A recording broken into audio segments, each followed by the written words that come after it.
الغني الحميد ذي العفو الواسع والعقاب الشديد من هداه فهو سعيد السديد ومن أضله فهو بعيد الطريق يعلم ما ظهر وما بطن وما خفي وما علن والصلاة والسلام على خاتم النبيين أنيس الغريبين راحة العاشقين مراد المشتاقين سيد العرب والعجم أما بعد قال الله تبارك وتعالى في القرآن العظيم والفرقان الحميد أعوذ بالله من الشيطان الرجيم بسم الله الرحمن الرحيم الذي خلق الموت والحياة ليبلوكم أيكم أحسن عملا صدق اللہ العظیم۔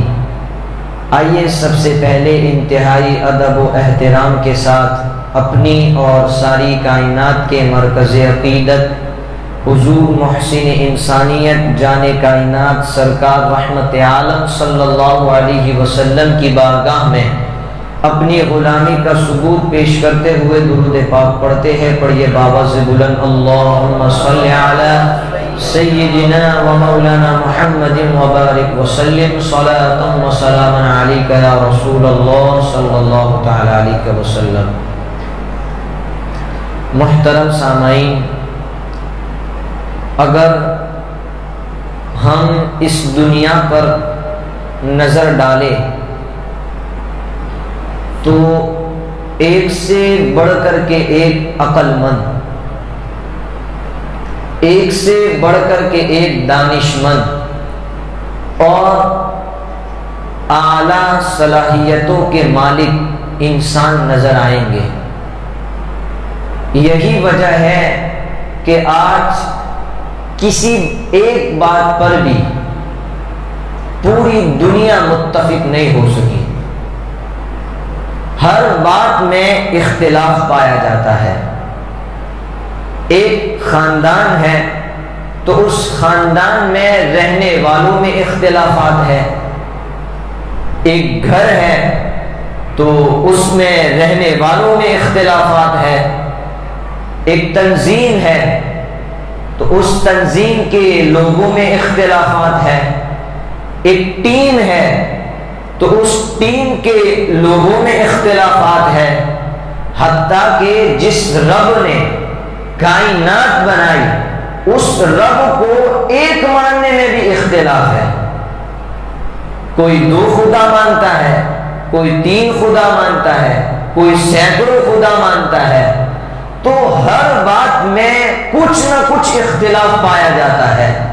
لیکن آج میں آپ کو ایک ایسی چیز بتاؤں گا جس میں کسی کو بھی اختلاف نہیں ہے، ہر انسان اس بات کو تسلیم کرتا ہے، ہر انسان یہ کہتا ہے کہ یہ یقینی اور حقیقی ہے، اور وہ چیز جس میں کسی کو اختلاف نہیں ہے وہ چیز ہے موت۔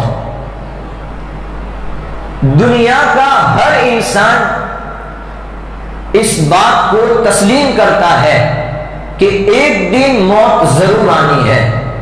مسلمان بھی کہتا ہے کہ موت آنی ہے، کافر بھی کہتا ہے کہ موت آنی ہے، یہود و نصارہ بھی کہتے ہیں کہ موت آنی ہے، سکھ اور عیسائی بھی کہتے ہیں کہ موت آنی ہے، حتیٰ کہ لا دین اور لا مذہب بھی کہتے ہیں کہ ایک دن موت ضرور آنی ہے۔ موت ایک ایسی حقیقت ہے کہ اس کو کوئی جھٹلا نہیں سکتا۔ تو دنیا کا ہر انسان اس حقیقت کو جانتا ہے کہ میں اس دنیا میں اسی لیے آیا ہوں کہ مجھے اس دنیا سے ایک دن جانا ہے، مجھے ایک دن موت ضرور آنی ہے، کسی صورت میں بھی مجھے موت سے چھٹکارا نہیں ملتا۔ اسی کو اللہ نے قرآن میں ارشاد فرمایا کل نفس ذائقۃ الموت، ہر جان کو موت چکھنی ہے۔ اب اس بات کو آپ ذہن میں رکھیں، اللہ تبارک و تعالیٰ نے انسان کو اس دنیا کے اندر کسی مقصد کے تحت پیدا فرمایا ہے۔ انسان کی زندگی کا ایک مقصد ہے۔ انسان اس دنیا کے اندر کسی کام کو کرنے کے لیے آیا ہے۔ انسان اس دنیا میں صرف کھانے اور کمانے کے لیے نہیں آیا۔ انسان اس دنیا میں مال جمع کرنے کے لیے نہیں آیا، بلکہ اللہ نے قرآن میں فرمایا وَمَا خَلَقْتُ الْجِنَّ وَالْإِنسَ إِلَّا لِيَعْبُدُونِ، کہ ہم نے جن اور انس کو اپنی عبادت کے لیے پیدا کیا ہے۔ تو انسان اس دنیا میں کسی کام کو کرنے کے لیے آیا ہے، لیکن آج ہماری کیفیت کیا ہے؟ آج ہمارا حال کیا ہے کہ آج ہم اپنی زندگی کے اندر مست ہو گئے ہیں، موت کو بھول چکے ہیں، موت کی یاد نہیں آتی، آخرت کو بھول چکے ہیں، قیامت کے دن کو بھول چکے ہیں، اور قبر کے اس وحشت ناک گھر کو بھول چکے ہیں۔ عزیزان یاد رکھے، انسان اگر کسی آدمی کے یہاں سے بھروچ تک کا سفر کرنا ہو تو وہ اس حساب سے تیاری کرتا ہے، اگر کسی کو ممبئی تک کا سفر کرنا ہو تو وہ اس حساب سے تیاری کرتا ہے، اور اگر اللہ کسی بندے پر کرم کر دے اور اسے حرمین شریفین جانا نصیب ہو جائے تو پھر وہ اس حساب سے تیاری کرتا ہے۔ تو انسان اپنی منزل کے حساب سے سفر کی تیاری کرتا ہے۔ تو ہماری جو منزل ہے وہ آخرت ہے، اور یہ جو دنیا ہے وہ ہمارا سفر ہے۔ تو ہم اس سفر کے اندر اپنی آخرت والی منزل کی تیاری کریں۔ سرکار نے حدیث میں ارشاد فرمایا کہ تم دنیا میں ایسے رہو جیسے کوئی مسافر رہتا ہے کہ اسے ہمیشہ وہاں نہیں رہنا ہوتا۔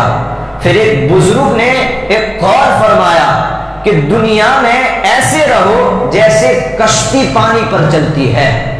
جب کشتی پانی پر چلتی ہے تو وہ خود بھی تیرتی ہے اور پھر اس کے اوپر اور جو بیٹھے ہوتے ہیں ان کو بھی تیراتی ہے، اور اگر کشتی ڈوب جائے تو وہ خود بھی ڈوب جاتی ہے اور کو بھی ڈوبا دیتی ہے۔ تو بزرگ نے فرمایا کہ تم دنیا میں ایسے رہو جیسے کشتی پانی پر چلتی ہے، اور اگر دنیا تمہارے اندر آ گئی تو پھر دنیا تمہیں لے ڈوبے گی۔ تو ہم اس بات کو ذہن میں رکھیں، ہماری منزل آخرت ہے، لیکن آج ہم اس آخرت کو بھول چکے ہیں، آج ہم اس قبر کو بھول چکے ہیں۔ یقیناً قبر ایک وحشتناک گھر ہے۔ اس کے متعلق حدیث میں فرمایا گیا کہ قبر یا تو جنت کے باغوں میں سے ایک باغ ہے یا جہنم کے گڑھوں میں سے ایک گڑھا ہے۔ یہ قبر ہے۔ آؤ میں آپ کو بتاؤں تاکہ ہمارے دلوں کے اندر موت کی تیاری کرنے کا جذبہ پیدا ہو، آخرت کی تیاری کرنے کا جذبہ پیدا ہو، اس اندھیری کوٹری میں جانے کے لیے تیاری کرنے کا جذبہ پیدا ہو۔ حضرت سیدنا ابو سینان رحمہ اللہ فرماتے ہیں کہ میں بیت المقدس کی وادیوں میں عبادتیں کر رہا تھا، میں نے ایک نوجوان کو دیکھا جو انتہائی پریشانی اور غم کے عالم میں ادھر ادھر چل رہا تھا۔ میں اس کے پاس گیا، اسے سلام کیا اور پوچھا بھائی کیا بات ہے، تو پریشان نظر آ رہا ہے، تو اداس نظر آ رہا ہے، آخر بات کیا ہے؟ تو اس نوجوان نے کہا کہ ہمارا ایک پڑوسی ہے، اس پڑوسی کے بھائی کا انتقال ہو گیا ہے اور وہ اس کی موت پر اتنا رو رہا ہے کہ چپ ہونے کا نام ہی نہیں لے رہا، ہر لمحہ ہر ساتھ اس کی یاد میں اور اس کی موت پر رو رہا ہے۔ اس نوجوان نے کہا کہ آپ ایک کام کریے، آپ میرے ساتھ چلیے اور تعزیت فرمائیں، تاکہ کیا پتا آپ کی تعزیت سے اس کے دل کو تسلی ہو جائے اور وہ چپ ہو جائے۔ تو آپ چلے۔ جب آپ اس نوجوان کے پاس پہنچے تو وہ زارو قطار رو رہا تھا۔ تو حضرت ابو سینان فرماتے ہیں کہ میں نے تعزیت کی، لیکن اس نے میری تعزیت کا جواب نہیں دیا، اس نے میری طرف توجہ نہیں دی۔ میں نے اسے سمجھاتے ہوئے کہا اے اللہ کے بندے صبر سے کام لے، اللہ سے ڈر، بے صبری کا مظاہرہ نہ کر، بے شک ہر ایک کو موت آنی ہے، جس نے بھی زندگی کا سفر شروع کیا ہے اس کی انتہا اور اس کی منزل موت ہے۔ موت ایک ایسا پل ہے جس پر سے ہر ایک کو گزرنا ہے، کچھ گزر گئے، کچھ گزر رہے ہیں اور کچھ کو ابھی اپنی باری پر گزرنا ہے، تو بے صبری کا مظاہرہ نہ کر، اللہ سے ڈر۔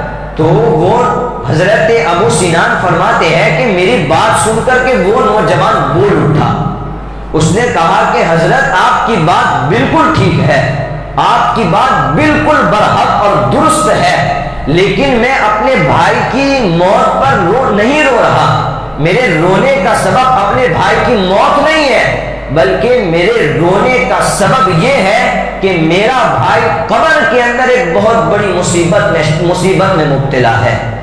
تو اب حضرت ابو سنان نے کہا کیا بات ہے، تم غیب بھی جانتے ہو، تمہیں کیسے پتا چلا کہ قبر میں اس کے ساتھ یہ معاملہ ہو رہا ہے؟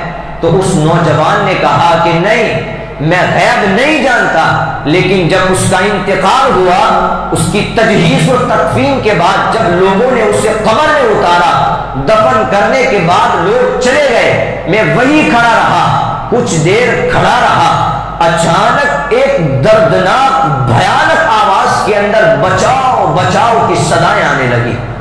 میں نے ادھر ادھر دیکھا لیکن کوئی نظر نہیں آیا، میں نے غور کیا کہ یہ آواز کہاں سے آ رہی ہے اور کس کی آ رہی ہے۔ جب میں نے غور و فکر کیا تو مجھے پتا چلا کہ یہ آواز تو میرے بھائی کی ہے اور یہ قبر سے آ رہی ہے۔ تو وہ نوجوان جلدی جلدی قبر کھودنے لگا، جیسے ہی وہ قبر کھودنے لگا تو غیب سے آواز آئی، اے اللہ کے بندے قبر نہ کھود، یہ اللہ کے رازوں میں سے ایک راز ہے، راز کو راز ہی رہنے دے۔ جب یہ غیبی آواز سنی تو وہ نوجوان گھبرا گیا اور اٹھ کر کے چلنے لگا، ابھی قبرستان ہی میں تھا، پھر سے وہ دردناک بچاؤ بچاؤ کی صدائیں آنے لگی، پھر وہ نوجوان دوڑا پھر قبر کھودنے لگا، پھر غیب سے آواز آئی کہ اے نوجوان اللہ سے ڈر، اللہ کے راز کو فاش نہ کر۔ پھر وہ ڈر گیا، پھر چلنے لگا، پھر وہ دردناک آواز آئی۔ تو اب اس نوجوان نے ٹھان لیا تھا کہ اب میں قبر کھود کے ہی رہوں گا۔ اب جب اس نے قبر کھودی اور سر ہٹایا تو جو منظر اس کی آنکھوں نے دیکھا، وہ نوجوان خود کہتا ہے کہ جو منظر میری آنکھوں نے دیکھا وہ منظر مجھے کسی کروٹ پر سکون نہیں دے رہا، میں اسی وجہ سے رو رہا ہوں۔ اس نوجوان نے کہا کہ جیسے ہی میں نے قبر کی سر اٹھائی تو میں نے دیکھا کہ میرے بھائی کا صرف جسم نہیں بلکہ پوری قبر جہنم کی آگ سے بھری ہوئی ہے، پوری قبر جہنم کی آگ سے بھری ہوئی ہے، اس کے گلے میں آگ کی زنجیر ہے۔ مجھے ترس آیا کہ لاؤ اس کی گردن سے زنجیر کو ہٹاؤ۔ جیسے ہی میں نے ہاتھ بڑھایا تو میری انگلیاں لوہے کی طرح پگھل گئی، میں فوراً وہاں سے بھاگتا ہوا گھر آیا اور پھر یہ سارا واقعہ سنایا اور کہنے لگا کہ اگر آپ کو سچ نہیں لگ رہا تو پھر اس نے اپنی چادر سے ہاتھ نکالا تو واقعی اس کی 4 انگلیاں غائب تھی اور اس کے ہاتھ پر ایک عجیب و غریب زخم کا نشان تھا۔ تو اس کے بعد جب یہ واقعہ سنا تو حضرت ابو سنان نے فوراً اللہ کی بارگاہ میں ہاتھ اٹھائے، اے اللہ ہمیں قبر کے عذاب سے بچا، اے اللہ ہمیں قبر کی سختیوں سے بچا۔ اور پھر دیکھیں یہ سارے واقعات ہم سنتے بھی ہیں، ہم پڑھتے بھی ہیں، لیکن اس کے باوجود بھی ہمیں قبر کی یاد نہیں آتی، آخر کیوں ہوتا ہے؟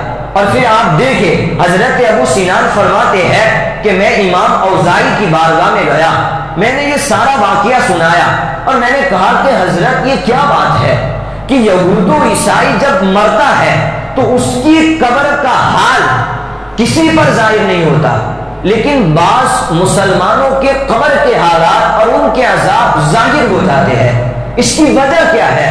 تو حضرت امام اوزاعی نے فرمایا کہ کافر کے عذاب پر تو کسی کو شک نہیں ہے، وہ جیسے ہی مرتے ہیں ان پر عذاب چالو ہو جاتا ہے، لیکن بعض موقع پر مسلمانوں کے قبر کے حالات کو ظاہر کیا جاتا ہے تاکہ لوگ اس سے عبرت حاصل کریں، تاکہ لوگ اس سے عبرت پکڑے، وہ گناہوں سے باز آ جائے، نیکیاں کرنے لگے اس وجہ سے۔ لیکن آج ہمارا حال کیا ہے؟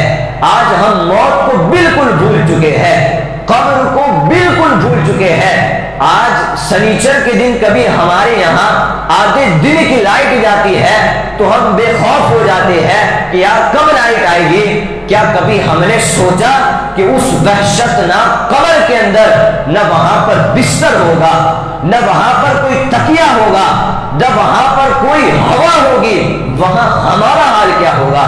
تو ہم اس وحشتناک گھر کے لیے تیاری کریں، لیکن آج ہم اس وحشتناک گھر کو بھول گئے ہیں، ہم اس وحشتناک گھر کو فراموش کر رہے ہیں۔ اور یاد رکھیں، ہم اس قبر کو یاد کریں یا نہ کریں، لیکن قبر دن میں 5 مرتبہ ہمیں پکارتی ہے، اے انسان تم مجھ پر اکڑ کر کے چلتا ہے، کوئی بات نہیں، ایک دن تم میرے پیٹ میں ہی آئے گا۔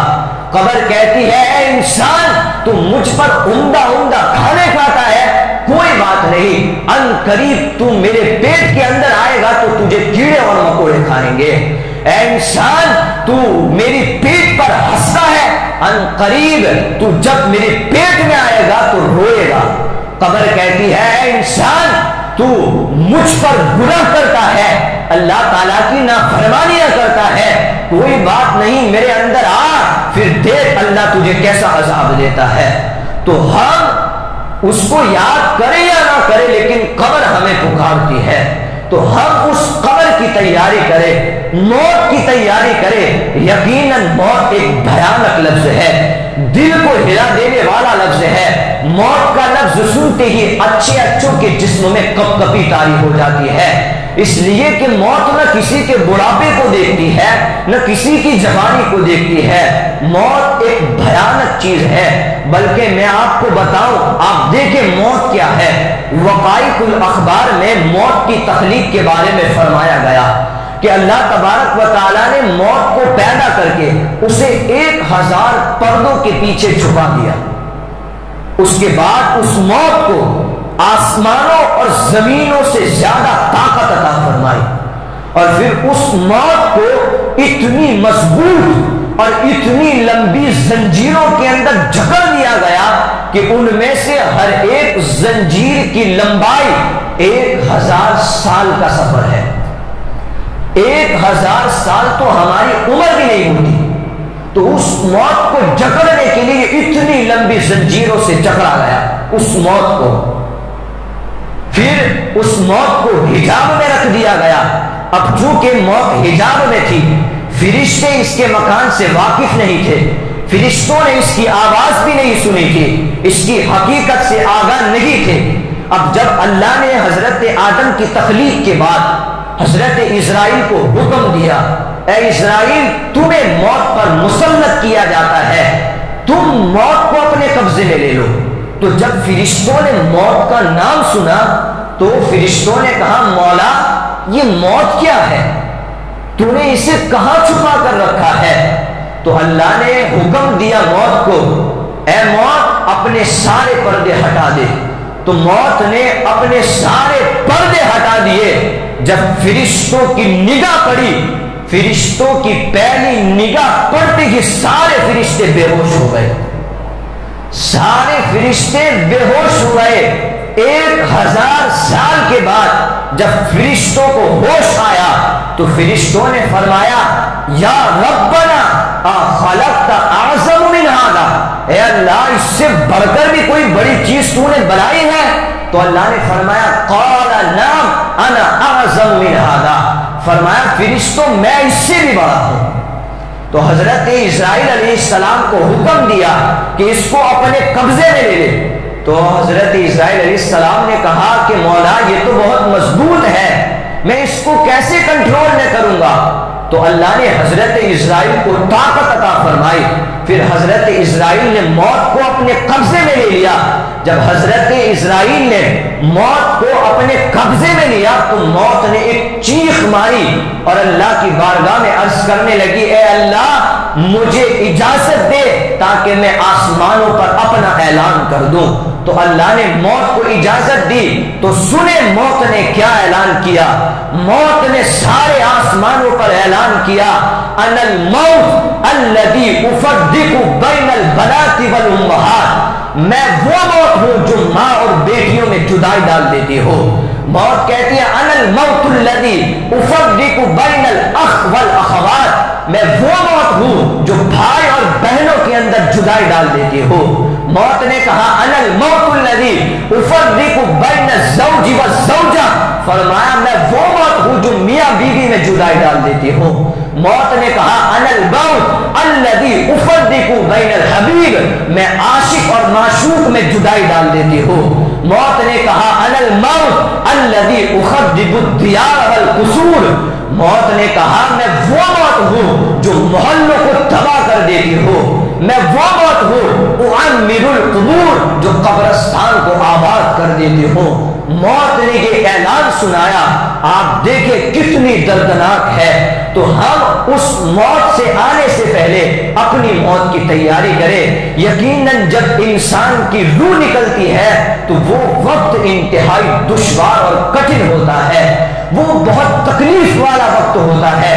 حضرت عمر فاروق نے کعب احبار سے فرمایا، اے کعب مجھے موت کے بارے میں بتاؤ۔ تو حضرت کعب نے فرمایا، اے امیر المومنین، موت ایک ایسی ڈالی کا نام ہے کہ اس پر بہت سارے کانٹے لگے ہوئے ہو، اور اس کانٹے دار ٹہنی کو کسی آدمی کے پیٹ میں گھسا دیا جائے اور پھر اسے اتنی زور سے کھینچا جائے کہ انسان کے جسم کی ہر نس کسی نہ کسی کانٹے میں پھنس جائے۔ یہ اتنی خطرناک ہے، بلکہ حضرت انس بن مالک نے تو یہاں تک کی حدیث بیان کی ہے کہ اگر کسی آدمی کو 1000 تلواریں ماری جائے تو اس کی تکلیف کم ہے، روح نکلنے کے وقت جو تکلیف ہوتی ہے وہ اس سے بھی بڑھ کر ہے۔ حضرت عیسیٰ علیہ السلام تو دعا کرتے تھے، کہتے تھے میرے حواریوں میرے لیے دعا کرو کہ اللہ مجھ پر موت کی سختی کو آسان کر دے، اس لیے کہ موت کی سختی اتنی دردناک ہے اور مجھے موت سے اتنا ڈر لگتا ہے کہ اس ڈر کے اندر ہی کہیں مجھے موت نہ آ جائے۔ اور سرکار نے تو ایک حدیث میں ارشاد فرمایا کہ اگر جانوروں کو پتہ چل جائے کہ موت کے اندر اتنی تکلیفیں ہیں اور اتنی سختیاں ہیں تو پھر کوئی جانور کھا کر کے موٹا نہیں ہوگا، کوئی جانور کھا کر کے موٹا نہیں ہوگا۔ تو ہم موت کی تیاری کریں، یہ اتنی خطرناک ہے۔ موت کے وقت جو تکلیف ہوتی ہے وہ انتہائی دشوار عمل ہے۔ ہم اللہ سے دعا کرتے ہیں اللہ موت کی سختیاں ہم پر آسان فرما، تو ہم موت کی تیاری کریں۔ لیکن آج ہم دنیا میں مست ہو گئے ہیں، آج مال کی محبت نے ہمیں مست کر دیا ہے، آج ہم نرم نرم بستروں پر سو کر کے فجر کی نماز قضا کرتے ہیں، آج ہم مال کی محبت میں اتنے گم ہو گئے ہیں کہ ہماری جماعتیں چھوٹ رہی ہے، ہمیں قبر کی یاد نہیں آتی، ہمیں موت کی یاد نہیں آتی۔ پیارو، اللہ نے یہ زندگی دی ہے تو ہم اس زندگی کے اندر اپنی موت کی تیاری کریں، اپنی آخرت کی تیاری کریں۔ یقیناً اللہ تبارک و تعالی ہم سب کو موت کی تیاری کرنے کی توفیق عطا فرمائے اور موت کی سختیاں ہم سب مسلمانوں پر آسان فرمائے۔ اللہ تبارک و تعالی موت کے وقت سرکار کا دیدار نصیب فرمائے، سرکار کے قدموں میں موت نصیب فرمائے، جنت البقیع میں مدفن فرمائے، جنت الفردوس میں آقا کریم علیہ السلام کی غلامی نصیب فرمائے۔ وما علینا الا البلاغ۔ السلام علیکم ورحمۃ اللہ وبرکاتہ۔ یا نبی سلام علیکہ، یا رسول سلام علیکہ، یا حبیب سلام علیکہ، صلوات اللہ علیکہ، سنوں گا تیرا پیارا نام لوں گا، قبر سے اٹھتے ہی آقا تیرا دامن تھام لوں گا، یا نبی